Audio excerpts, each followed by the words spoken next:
लड़कियों का कोई घर नहीं होता। आज ये बातें सिद्ध साबित हो रही है। और अगर होता तो जो भोपाल की त्रिशा शर्मा और नोएडा की दीपिका इस तरह मरती नहीं, जान से नहीं जाती। वो दोनों अच्छे परिवार से है, दोनों पैसे वाली फैमिली से है और पैसे वाली फैमिली में ही इनकी मैरिज हुई है। तो मतलब समाज का रवैया इस तरह से बदल गया है। इस तरह से आज जितने ज़्यादा पैसे वाला है ना, लोग बाग शादियों में, आप अपनी बेटी की शादी में लाखों करोड़ों रुपए लगाते हो और माँ बाप शादी करके ये सोचते हैं कि चलो हमारे से तो बोझ उतर गया। बेटी को बोझ समझा जाता है आज भी कि मतलब हमारे सिर से बोझ हल्का हो गया, बस चलो बेटी की शादी कर दी, चलो अब हम फ्री हो गए। पर क्या माँ बाप बेटी की शादी करके फ्री हो जाते हैं? बेटियाँ बोझ होती है आपके लिए। अगर बेटी को आप सेफ देखना चाहते हो तो बोझ नहीं होती है बेटियाँ। बेटियों की आप शादी की है और कोई भी दिक्कत होती है, पैसे वाली फैमिली में शादी हुई है, आपने इतना पैसा पढ़ाई लिखाई में लगाया है आपकी बेटी के, और फिर शादी करके आप उनको पराया समझते हो। मतलब बेटी को अगर परेशानी है तो आप लोग एक्शन नहीं लेते हो, आप उनको एडजस्ट करने की बात कहते हो। हमने अपना फर्ज पूरा कर दिया, अब तुम निभाओ। कब तक निभाए? कुछ लोग ऐसे होते हैं कि निभाने से पार नहीं पड़ती है। कुछ साइको किस्म के लोग होते हैं, उनको आप कितना भी कहोगे, कितना भी समझाओगे, वो नहीं एडजस्ट कर पाते हैं उनको। माँ बाप के लिए भी बेटियाँ बोझ हो जाती है। फिर क्यों?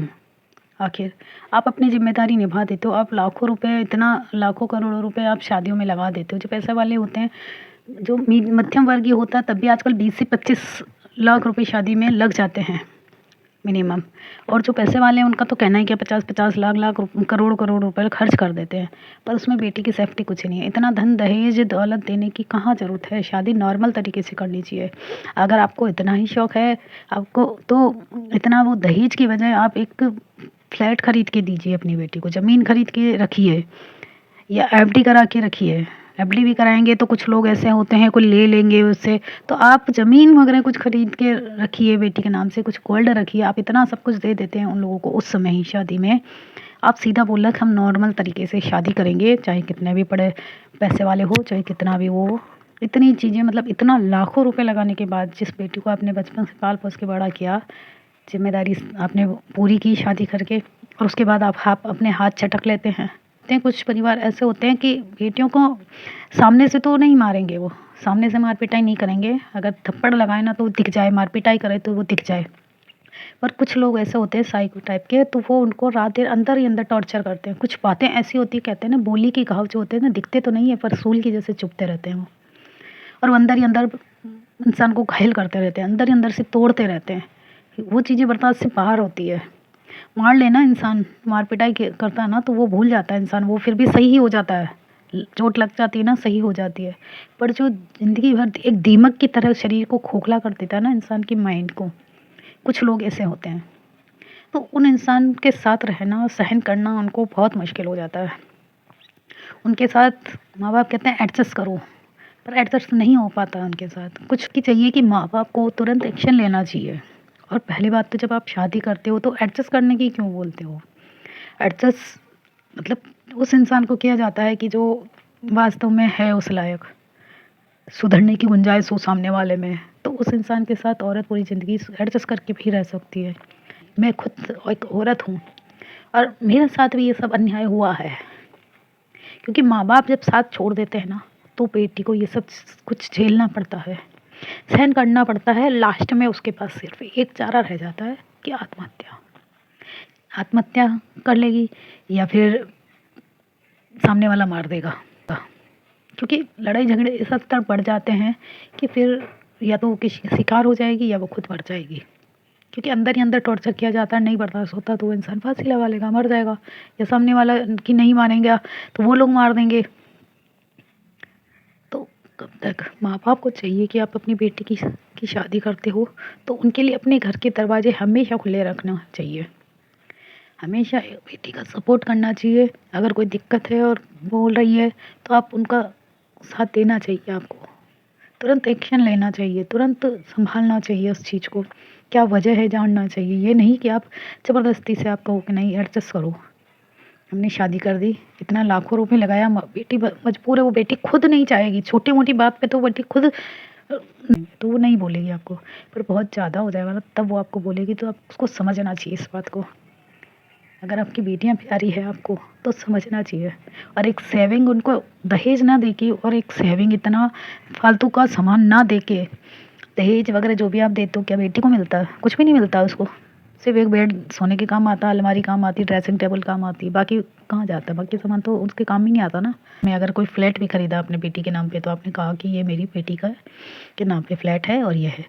ससुराल वाले अगर लोभी होंगे ना तो वो बेच देंगे, उससे साइन करवा लेंगे, बेच देंगे। उसको ऐसा करना चाहिए कि बेटी के नाम पे गोल्ड, ज़मीन कुछ भी खरीदते हो तो आप अपने हिसाब से उनको दो, अपने नाम से दो, ताकि भविष्य में वो निकला सके।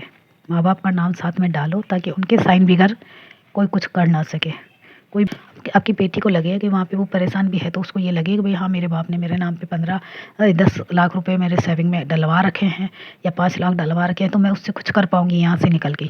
अगर माँ बाप सहारा नहीं देंगे तो वो तो है मेरे पास, तो मैं उससे कुछ कर पाऊँगी, मैं कमा के खा पाऊँगी, अपने आप को खड़ी कर पाऊँगी।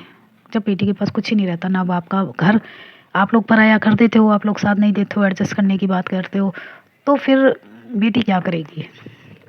बेटी चाहे बुरी लगे मेरी बात, ऐसे लोग हैं ना जो खुला मांगते हैं, उनको एक कटोरा लेके और रोड पे खड़ा हो जाना चाहिए, तो लोग बाग आते जाते डाल देंगे ना तो उनका पेट भर जाए शायद। मतलब इतना पैसा मांगते हैं ना, 20 लाख, 21 लाख, 50-50 लाख रुपए मांगते हैं, शादी में दहेज मांगते हैं, गाड़ियों की डिमांड करते हैं कि ये वाली गाड़ी चाहिए, महंगी से महंगी गाड़ी का। कोई काम का ही नहीं। जब आपका बेटी नहीं रही तो आप उसको लेके क्या करेंगे? और पैसा लग गया लाखों जो अलग, बेटी की बेटी चली गई, लाखों करोड़ों रुपए आपने दिया, जो किसको दिया? गोल्ड भी बेटी का बेटी के पास नहीं रहता, सास ससुर वाले ले लेते हैं वो लोग। कुछ आपके दिए हुए होंगे, जो पहने में होंगे ना वही रहेंगे बेटी के पास, कुछ भी नहीं रहेगा। तो आप लोग प्लीज़ समझिए इस चीज़ों को, माँ बाप को समझना चाहिए। क्योंकि अगर बेटी का घर होता ना, अगर खुले होते आपके दरवाजे, माँ बाप के दरवाजे ना, तो कभी भी गलत कदम नहीं उठाती। बेटियाँ कभी भी गलत कदम नहीं उठाती है। बहुत सोचना पड़ता है उनको ये सब चीज़ें करने के लिए, बहुत सोच समझ के। पढ़े लिखी होने के बाद भी बेटियाँ आज जान से जा रही है, कोई उनका घर नहीं है। इसलिए माँ बाप को हमेशा अपनी बेटियों का सपोर्ट करना चाहिए।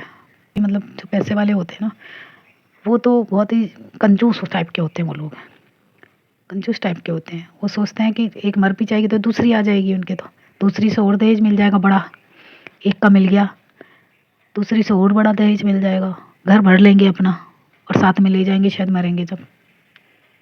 तो पैसे वाले देख के कभी शादी नहीं करनी चाहिए। चाहे गरीब आदमी को दे दो जो एक मजदूरी, मतलब अच्छा मिनिमम मीडियम फैमिली से हो, ऐसे इंसान के साथ हमेशा शादी करनी चाहिए जो समझदार हो। परिवार मीडियम फैमिली वाले, मध्यम फैमिली वाले हर परिस्थिति को समझते हैं। परिवार है कि पढ़े लिखे हो के भी वो समाज पे कलंक है। जो एक खुद जज है, जज रह चुकी है, रिटायर्ड जज है, वो सास आज बढ़ चढ़ के बोल रही है। उनके उनके हमें मैंने वीडियो देखा, कोई शिकंज नहीं है उनके बहू के मर जाने का, कोई गम नहीं है उनके। उन लोगों को कोई गम नहीं है। और बेटा फरार है तो किसने किया? मर्डर है ये, त्रिशा का मर्डर हुआ है, मारा गया है उसको। कहाँ सेफ है आज औरतें? और एक औरत मतलब कि कैसे कैसे वो एडजस्ट करने की कोशिश करती है। बहुत ज़्यादा सर से ऊपर पानी निकलता है ना जब वो अपने माँ बाप को बताती है ये चीज़ें। तो प्लीज़ हर एक से रिक्वेस्ट है हर माँ बाप से, ऐसी जो शादियाँ आप लोग कर रहे हो अपनी बेटी की, तो आप दहेज ना दे के अपनी बेटी के नाम पे सेविंग रखें। पूरा इतना फालतू खर्च करने से कोई मतलब नहीं है, शादियों में इतना पैसा लगाने से नहीं मतलब है। नॉर्मल तरीके से शादियाँ कीजिए और पैसा और बेटियों को समझाइए ये चीज़। खुद कितना फालतू फिजूल खर्चियाँ शादी में ना करें। आजकल बच्चे नहीं मानते हैं, जहाँ तक देखा बच्चे भी नहीं मानते। शादी होती है जब कि नहीं हमको ये भी चाहिए वो भी चाहिए। उस शादी में देखा था, उसमें देखा। बरोबरी नहीं करनी है आपको।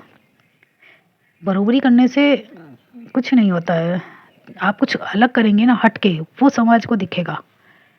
आप सबसे अलग कुछ करके दिखाओ वो समाज, ताकि आपके उस पे चले, आपके नक्शे कदम पे चले, ना कि आप दूसरों के कदम पे चलो।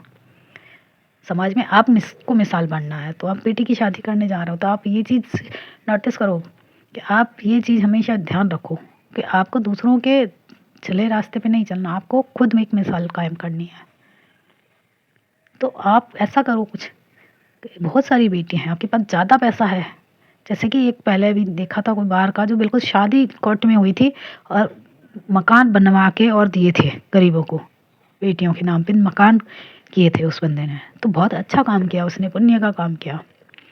और जो मकान बना के अगर बेटियों के दूसरों के को दे रहा है तो आप तो अपनी बेटी के लिए खरीद के रखो ना, आप अपनी बेटी के लिए सेविंग रखो। वो चीज़ें फालतू में उड़ाने से क्या फ़ायदा, लाखों रुपए आप एक दिन थोड़ी सी देर के लिए आप लोगों के दिखावे पे मत चलो। लोग बाग जो कर रहे हैं ना वो आप मत करो, उससे कुछ हटके करके दिखाओ ताकि खुद मिसाल बने। आप खुद मिसाल बनो कि उनकी बेटी की शादी में ऐसा हुआ था, उन्होंने ये किया था, हम भी ऐसा करेंगे, ताकि लोग आपके नक्शे कदम पे चले। ऐसा कुछ करो हट के अपनी बेटी के लिए, ताकि आपकी बेटी भी सेफ रहे और भविष्य में वो चीज़ें उनके काम में आ सके। कोई भी दुख तकलीफ हो तो वो रिटर्न आपके पास आ सके, क्योंकि उसकी सेविंग है। वो किसी के आगे हाथ ना फैलाए, चाहे कल को आपको भी कुछ हो जाए तो बेटी को कहीं भी हाथ नहीं फैलाना पड़े।